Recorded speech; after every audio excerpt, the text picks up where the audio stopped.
علیکم ورحمۃ اللہ تعالی وبرکاتہ۔ الحمدللہ رب العالمین والعاقبۃ للمتقین والصلاۃ والسلام علی من کان نبیا وآدم بین الماء والطین۔ اما بعد فاعوذ باللہ من الشیطان الرجیم، بسم اللہ الرحمن الرحیم۔ ان الصفا والمروۃ من شعائر اللہ، صدق اللہ العلی العظیم وآمنت باللہ۔ نہایت ہی ادب و احترام کے ساتھ آئیے ہم اور آپ گنبد خضرا کی حسین جالیوں کو نگاہوں میں بسا کر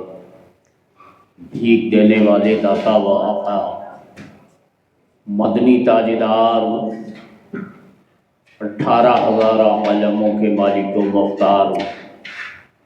ہم غریبوں کے غم و سار، سید ابرار و اخیار، آقائے نامدار، گلشن ہستی کی اولین فصل بہار، حضور احمد مجتبیٰ محمد مصطفیٰ صلی اللہ تعالیٰ علیہ وسلم کی بارگاہ گوہربار میں نذرانہ درود و سلام عرض کرنے کی سعادت حاصل کرتے ہوئے بآواز بلند پڑھ لیں صلی اللہ علیہ نبی وآلہ صلی اللہ علیہ وسلم۔ صلاۃ و سلام علیک یا رسول اللہ، جو شے تیری نگاہ سے گزرے درود پڑھ، جو شے تیری نگاہ سے گزرے درود پڑھ، کی ہر جزو و کل ہے مظہر انوار مصطفیٰ صلی اللہ علیہ نبی وآلہ صلی اللہ علیہ وسلم۔ صلاۃ و سلام علیک یا رسول اللہ صلی اللہ تعالیٰ علیہ وسلم۔ اعلیٰ حضرت عظیم البرکت مجدد اعظم دین و ملت، امام اہل سنت امام احمد رضا خان علیہ الرحمت والرضوان بارگاہ رسالت میں رقم تراز ہیں کہ حاجیو آؤ شہنشاہ کا روضہ دیکھو، حاجیو آؤ شہنشاہ کا روضہ دیکھو، کعبہ تو دیکھ چکے کعبے کا کعبہ دیکھو، کعبہ تو دیکھ چکے کعبے کا کعبہ دیکھو، اور غور سے سن تو رضا کعبے سے آتی ہے صدا، غور سے سن تو رضا کعبے سے آتی ہے صدا،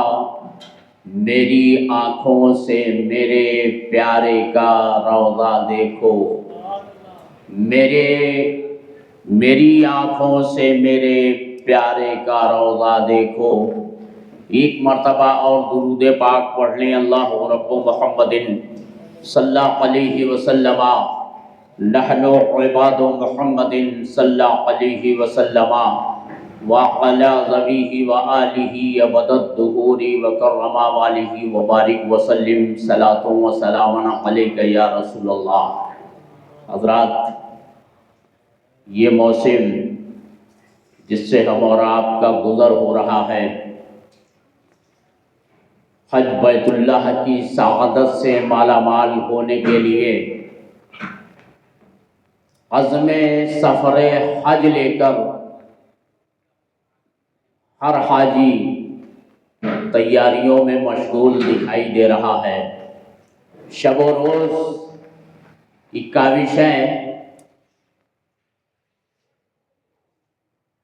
لوگوں سے ملنا ملانا، گھروں میں دعوتیں، آمد و رفت کا سلسلہ، ہر گھر کو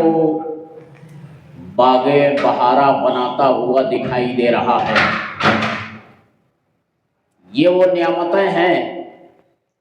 کہ جن نعمتوں کی جتنی بھی تعریف کی جائے کم ہے، اور یہ سعادت اس خوش نصیب بندہ مومن کو حاصل ہوا کرتی ہے کہ جو دل کی اتھاہ گہرائیوں سے مصطفیٰ جان رحمت صلی اللہ تعالی علیہ وسلم سے عشق اور جنونی کیفیت کے معیار میں اتر کر محبت کا سرمایہ حاصل کرتا ہے، اسی کو یہ سعادت نصیب ہوا کرتی ہے۔ آئیے ذرا دیکھتے ہیں، تاریخ کی ورق گردانی کرنے کے بعد یہ ساری نشانیاں ہمیں تاریخ کے صفحات پر بدرجہ عتم ملتی ہوئی دکھائی دے رہی ہیں کہ جب بندہ مومن محبوب کا عشق سینے میں بٹھا کر اپنی زندگی کو زندگی کے ہر موڑ پر آقائے کریم صلی اللہ تعالی علیہ وسلم کی یادوں کو سینوں میں سما کر بیٹھتا ہے تو وہ حج بیت اللہ شریف کے لیے جا رہا ہے، یہ بڑی سعادت کی بات ہے۔ لیکن کچھ ایسے خوش نصیب بندگان خدا ہیں کہ جو حج کے ارادے سے جانے کی تیاری بھی نہیں کرتے، لیکن عقیدت کیش انہیں کہیں گنبد خضرا کے سائے میں دیکھا کرتے ہیں تو کہیں خانہ کعبہ کے طواف میں انہیں منہمک نظر آتے ہوئے دکھائی دے رہے ہیں، کہیں صفا اور مروہ کی سعی میں وہ پیش دکھائی دیتے ہیں، کہیں وقوف منا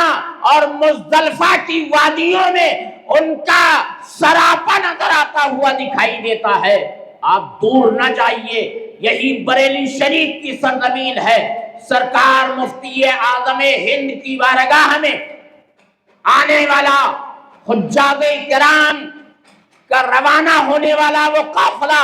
جب آپ کی بارگاہ میں پہنچتا ہے، درگاہ اعلیٰ حضرت میں حاضری دینے کے بعد سرکار مفتی اعظم ہند علیہ الرحمت والرضوان کی بارگاہ میں حاجیوں کا یہ قافلہ پہنچتا ہے کہ حضور کیا اس سال آپ کا حج جانے کا ارادہ نہیں ہے؟ سرکار مفتی اعظم ہند نے ارشاد فرمایا، فقیر فرض حج مکمل کر چکا ہے، اس سال حج جانے کا کوئی ارادہ نہیں ہے۔ اور اس کے بعد حاجیوں کا وہ قافلہ جب مدینۃ الرسول کے دیار میں پہنچتا ہے، گنبد خضرا کی چھاؤں میں پہنچتا ہے، خانہ کعبہ کے طواف میں مشغول ہوتا ہے، صفا اور مروہ کی سعی میں مستغرق ہوتا ہے، تو کیا دیکھ رہا ہے کہ چند قدم کے فاصلے پر سرکار مفتی اعظم ہند آگے آگے تشریف فرما ہے، ہر فریضے کو انجام دیتے ہوئے نظر آ رہے ہیں۔ خواہ وہ خانہ کعبہ کا طواف ہو یا صفا مروہ کی سعی ہو یا مزدلفہ اور منا کی وادیوں سے گزرنا ہو یا رمی جمار کا معاملہ نگاہوں کے سامنے ہو، ہر جگہ سرکار مفتی اعظم ہند کا جلوہ دکھائی دے رہا ہے۔ ایسے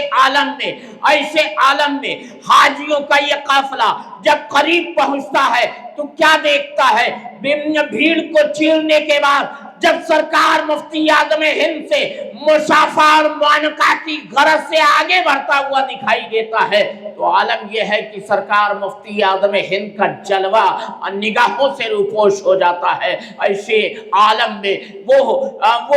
بریلی کے اطراف کے وہ حجاج کرام جب مدینۃ الرسول کی حاضری کو گنبد خضرا کے سائے میں آتے ہیں تو عالم کیا ہے؟ سنہری جالیوں سے قریب وہی شخصیت سراپا چہرہ نگاہوں کے سامنے ہے، نگاہ جھکی ہوئی ہے، گنبد خضرا کے سائے میں صلاۃ و سلام کا نذرانِ عقیدت پیش کرتے ہوئے نظر آ رہے ہیں۔ وہی قافلے والوں نے جب قریب جانا چاہا تو وہاں سے بھی وہی منظر نگاہوں کے سامنے آتا ہے کہ سرکار مفتی اعظم ہند کا جمال جہاں آرا نگاہوں سے روپوش ہو جاتا ہے۔ ایسے عالم میں حاجیوں کے اس قافلے نے حضرت علامہ سید ضیاء الدین احمد مدنی علیہ الرحمت و رضوان کے دولت قدے کے اوپر حاضری دیتے ہیں، اور حاضری دینے کے بعد میں جب وہاں معلومات کرتے ہیں تو سرکار ضیاء الدین احمد مدنی علیہ الرحمت و رضوان کی آنکھوں میں آنسو آتے ہیں۔ ارشاد فرماتے ہیں، اے بریلی کے اطراف کے لوگوں، تم نے مصطفیٰ رضا کو پہچانا نہیں ہے، تم نے مفتی اعظم ہند کی ذات کو جانا نہیں ہے۔ ارے امام احمد رضا کی اس پوت کو پروردگار کی بارگاہ سے وہ پاور حاصل ہے کہ وہ جب چاہیں، جس وقت چاہیں، نگاہیں بند کریں تو زیارت گنبد خضرا کو حاضری دے سکتے ہیں۔ میری دوستوں اور بزرگوں، ذرا سوچو تو صحیح، جب جنونی کیفیت ذہن و فکر میں نمایاں ہوتی ہے، جب عشق کا ساگر انگرائیاں لیتا ہے تو اسے وہ سعادت نصیب ہو جاتی ہے کہ بندہ مومن جب چاہتا ہے زیارت گنبد خضرا کو اپنی ماتھے کی نگاہوں سے کر لیا کرتا ہے۔ اللہ تبارک و تعالی ہمیں اور آپ کو اس بات کی خوشی ہونی چاہیے کہ پروردگار عالم نے آج نسیم الدین بھائی اور ان کے اہل خانہ کو اس سعادت سے مالا مال ہونے کے لیے دیار حبیب اور خانہ کعبہ کی زیارت کا